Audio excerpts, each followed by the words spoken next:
My name is Cassidy Roan, and last week, I found out my father handed over the company I built brick by brick to my older sister, who hadn't been home in 10 years. That should have been the ending.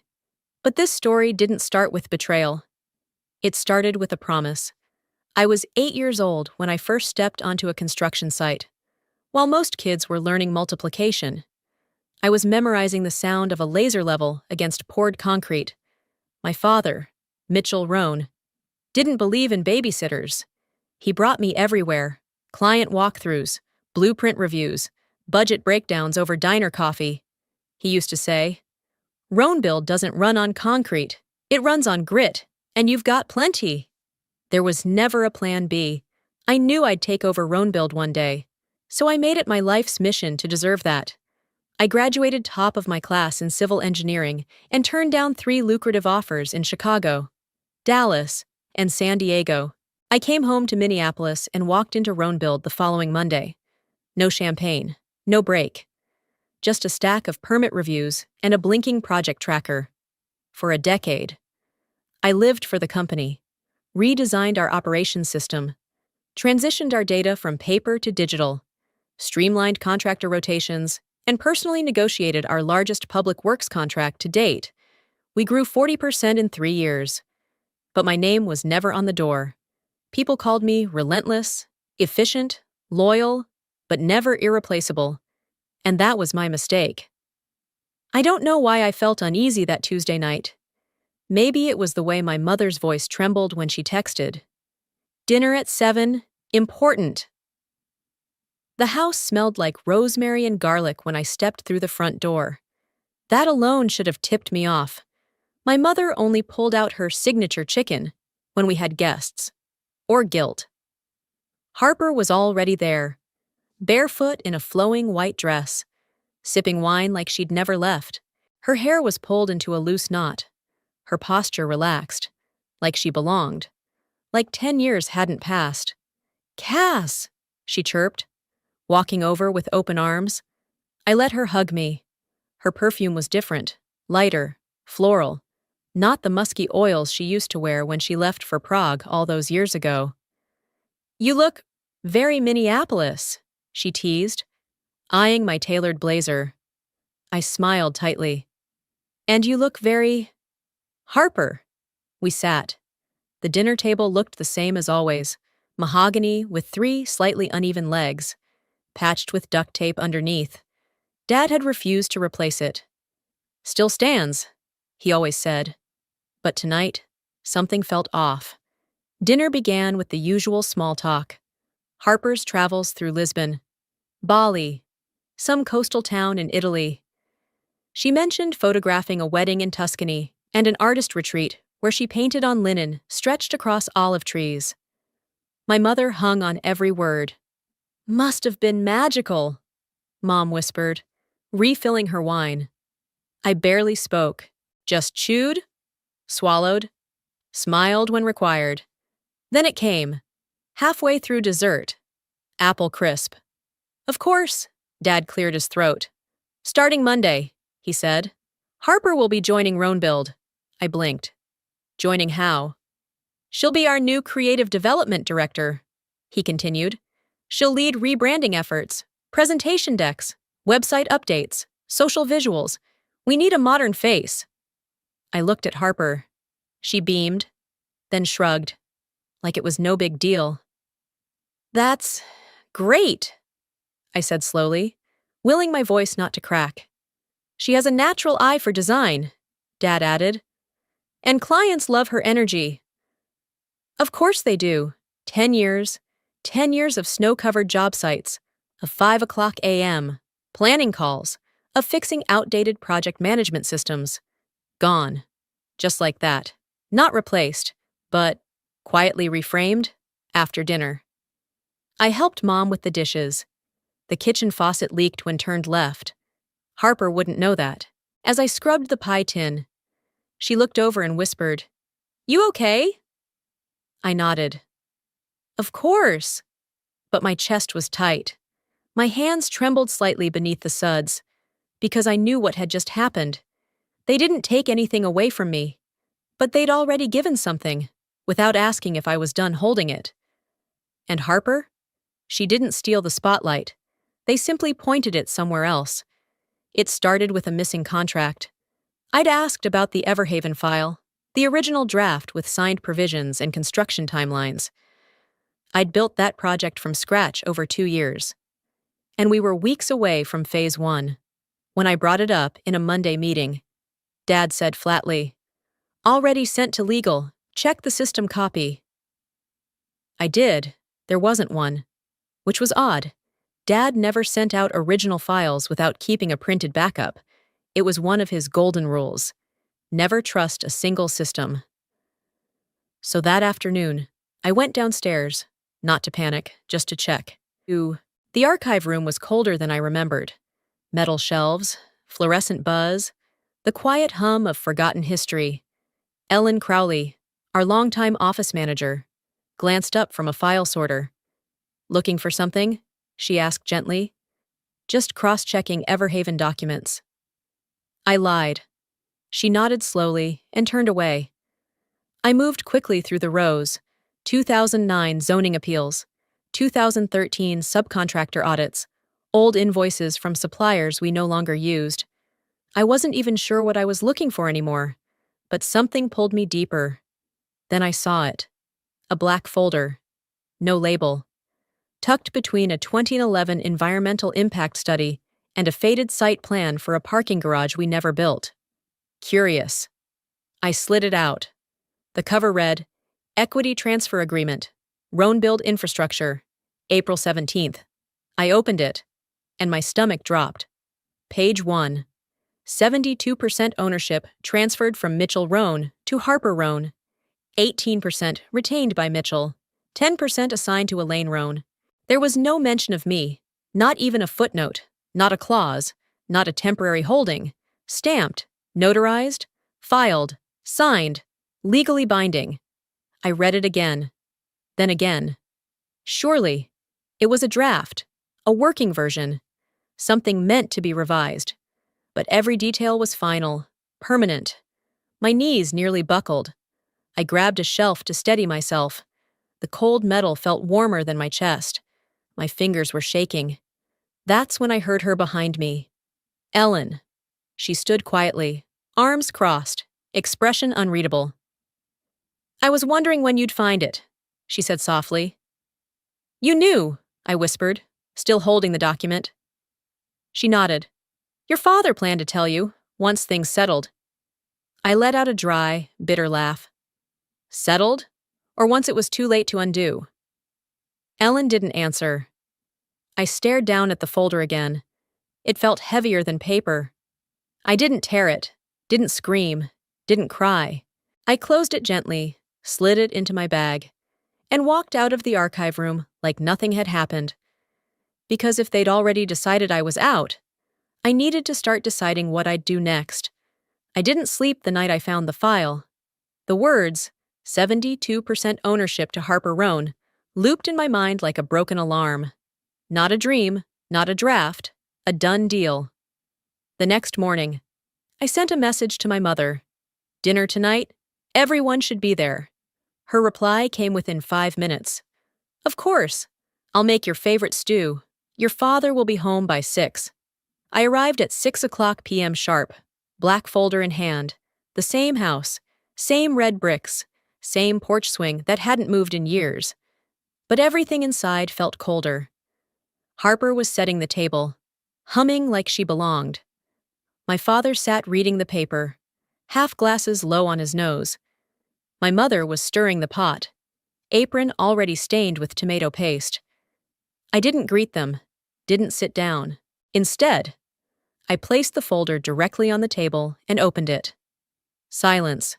Harper looked first, her breath caught. My mother raised a hand to her mouth. "Cassidy?" My father didn't flinch. He adjusted his glasses, scanned the front page, then finally looked up. "You're misunderstanding what this is." "No," I said. "I understand perfectly." "It's for the future," he said calmly. "Harper brings fresh energy, a new direction. You're brilliant, Cassidy, but you're too fixed, 2. Careful. And Careful kept the lights on, I snapped. Careful paid the contractors when our cash flow collapsed last winter. Careful negotiated the Northfield bid that saved our entire Q3. He didn't respond. Harper tried next. I didn't know how to say anything. He asked me not to. Of course he did. At that moment, Ellen walked in, holding a small, forgotten folder she'd left behind. She froze. I turned. How long have you known? She sighed. Since April. He made it official then. Asked me not to tell you. Said you'd take it too hard. I swallowed hard. You all decided I didn't need to know. No one meant to hurt you, my mother whispered. I looked around. Then why does it feel like you erased me? No one spoke. I reached for the folder and closed it gently. As of tomorrow, I said quietly, I am no longer with Ronebuild, not as an employee, not as your safety net, not as anything. You can't, my mother gasped. You're the heart of the company. I turned to my father. No, I said. I was just the scaffolding. You already rebuilt without me. And then I left. No screaming, no slammed doors, just the sound of one chair, mine, left empty at the head of the table. 2 days had passed since I left the dinner table with the black folder in hand. I hadn't spoken to anyone from Ronebuild. No texts, no calls, no apologies. So when my phone rang at 9:18 a.m. on Wednesday and Ellen Crowley's name lit up the screen, I hesitated. I'm not with the company anymore, I said flatly. I know, she replied, but you'll want to see this. Come in, quietly. Second floor, conference room B. I almost hung up. Almost. Instead, I found myself pulling on the same black coat I wore the night I quit. Ronebuild felt unfamiliar, too quiet. I used my old side entrance card, still active, and slipped upstairs. Ellen met me at the stairwell, motioned without a word, and led me down the corridor to a room with mirrored glass. Inside, Harper stood confidently at the front of the room, a remote in her hand and a slide glowing behind her. The title read, Everhaven Development Proposal, beneath it. Harper Rohn, Creative Director. My chest tightened. She clicked to the next slide. Everhaven is designed to serve growing families in outer suburban Minnesota, blending sustainability with modular community zones. My ears started ringing. Slide 3. 4-phase implementation over 26 months. Budget allocation. 30, 40, 30. Target market segmentation by income bracket and age range. Each graphic, each bullet point, even the soft mint green background, identical. I didn't just recognize it, I had written it. I had spent 2 years refining the Everhaven strategy, late nights over coffee, demographic spreadsheets color-coded by zip code, building permit analytics sorted by development cycles. No one else touched it. It was mine. But now, Harper was presenting it like it had emerged from her own mind. Worse, Dad sat in the corner of the room, nodding along. He didn't look proud. He looked convinced. I didn't go in, didn't make a scene. I watched until the end, until the last slide faded to black. Then I turned to Ellen. Do we have backups? She nodded. All time-stamped, on your original server. When I got home, I opened my laptop, pulled up the files, and stared at the metadata, created by C. Rohn, 17 months ago. Harper hadn't just taken credit. She had rebranded my voice, my vision, my work. I started drafting an email. Subject line, intellectual property, Everhaven recipients, Harper, my father, legal, and myself, for the record. They thought I walked away, but I hadn't left empty-handed, and I never left unprepared. I didn't schedule the meeting out of sentiment. I picked 10 o'clock a.m. at Darrow's Cafe because it was neutral territory, and once, long ago, the place where my father and I used to eat bagels before job site visits. This time, there would be no bagels, just consequences. He arrived 3 minutes late, scanning the cafe like he wasn't sure why we were there, when his eyes met mine. I didn't smile. I pointed to the seat across from me. "Sit!" He obeyed. Slowly, no pleasantries.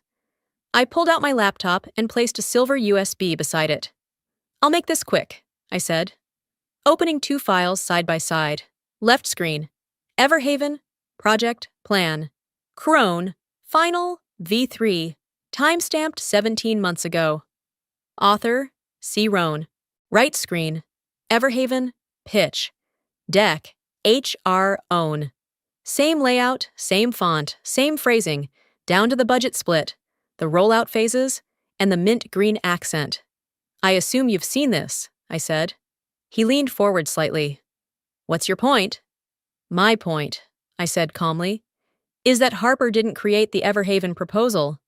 I did. This isn't collaboration. This is theft. From me. From 2 years of my life." He sat back. "She expanded on what was left behind. You walked away. Cassidy." "I walked because you left me no room to stay," I snapped.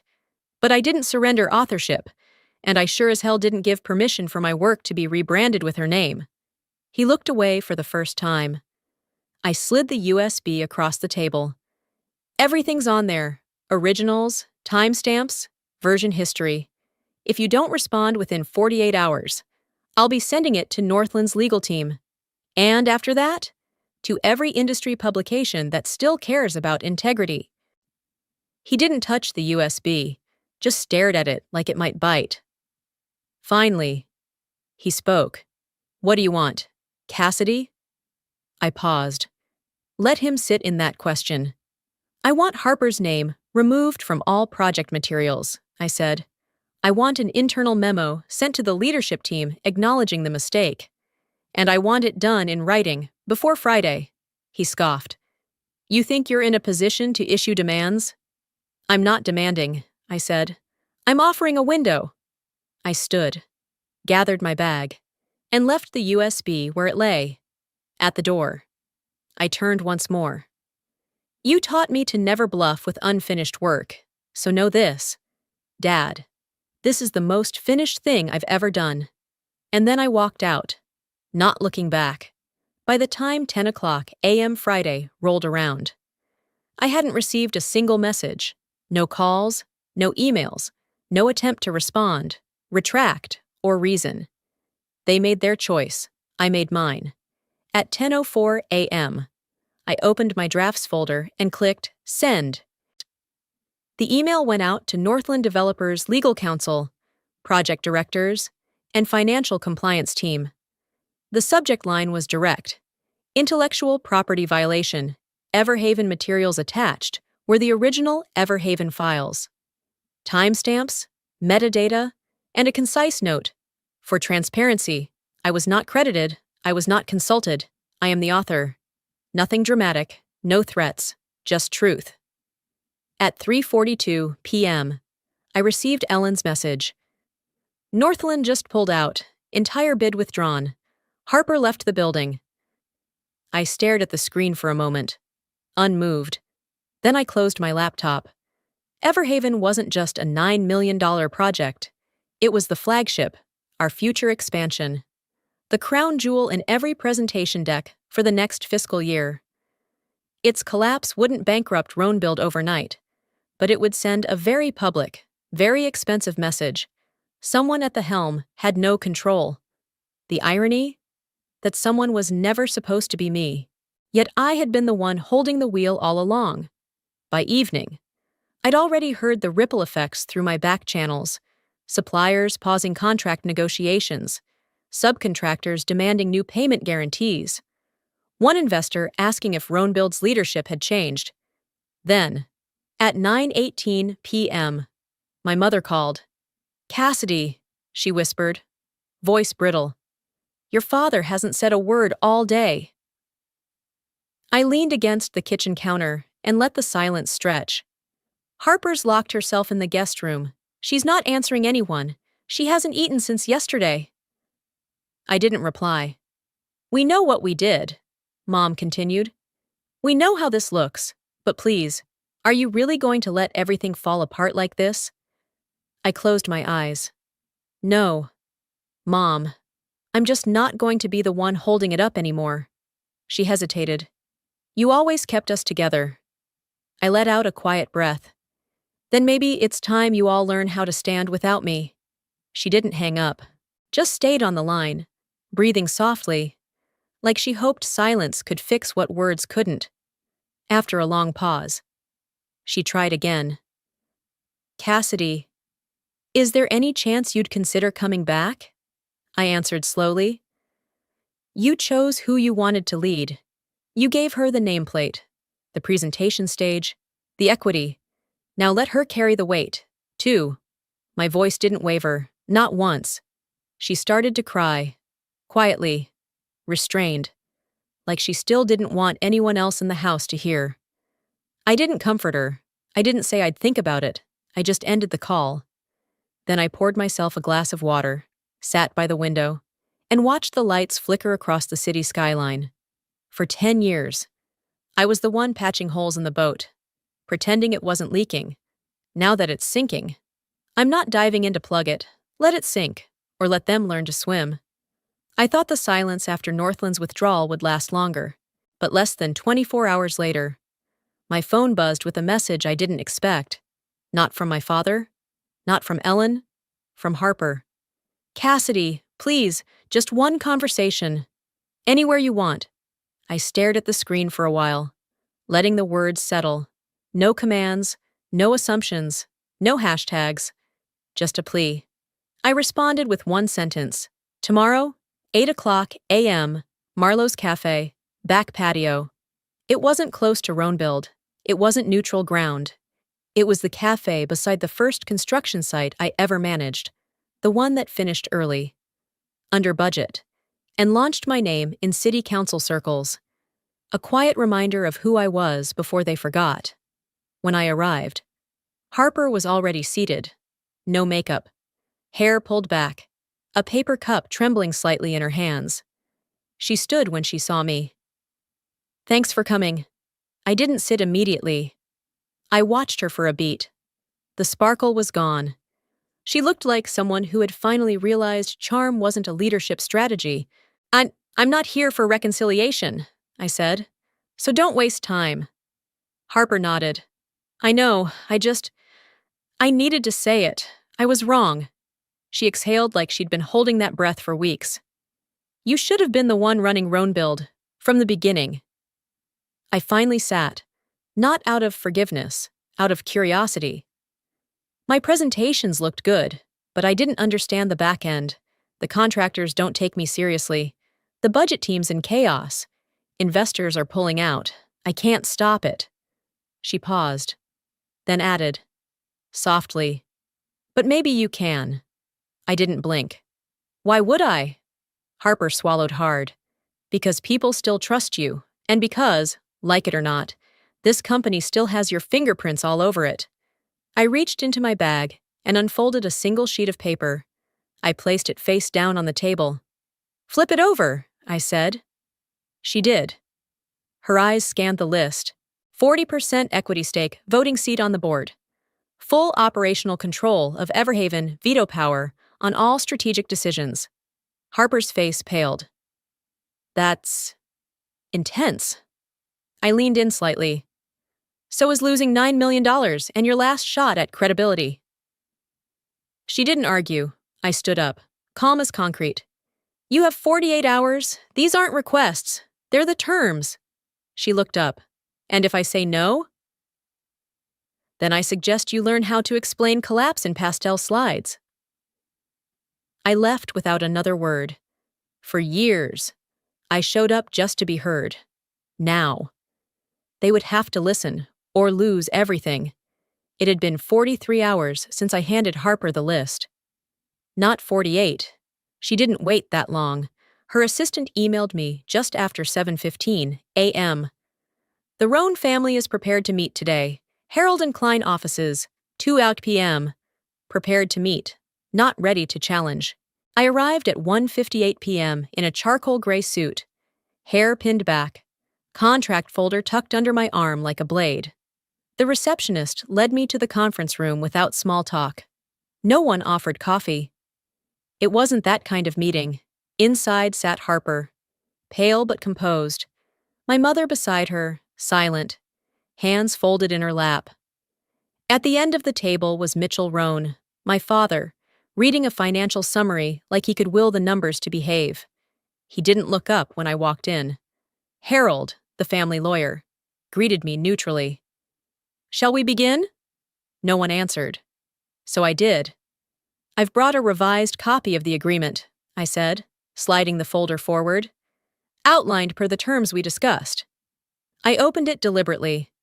40% equity, taken from my father's existing shares, a voting seat on the board, full operational control over Everhaven, final authority on budget, project direction, and vendor selection. Harper retains branding oversight, but is removed from strategic decision-making. I didn't raise my voice. I didn't pause for approval. This wasn't an argument. It was a declaration. Harper nodded slowly. "I've reviewed the document." "And?" "I accept. All of it." The words came softly. No defensiveness. No resentment. Only acceptance. I glanced at my mother. She didn't meet my eyes. Her shoulders were hunched, like bracing against weather she couldn't stop. Then I turned to my father. "I trust you've read the transfer terms?" Mitchell looked up. Finally. His eyes were bloodshot, his face drawn, less from anger than fatigue. He stared at the folder, then at me. Not as a daughter, not as a little girl who once handed him coffee on sight, but as a peer. He said nothing, just reached for the pen, flipped to the signature page, and signed. The moment passed without drama. No speech, no apologies, no justifications. Just ink on paper, just power redistributed. Harold gave a small nod. "The agreement is now binding. Cassidy Roan is officially a 40% shareholder and executive director. Harper Roan remains creative brand lead. Mitchell Roan retains 18% and an advisory role. Elaine Roan holds the remaining 22%. No one clapped. I stood, collected the folder, and slid my copy into my case. As I walked toward the door, I passed my father. He didn't look at me. I paused briefly. "There's no going back," I said. He still didn't speak, just nodded once, barely perceptible.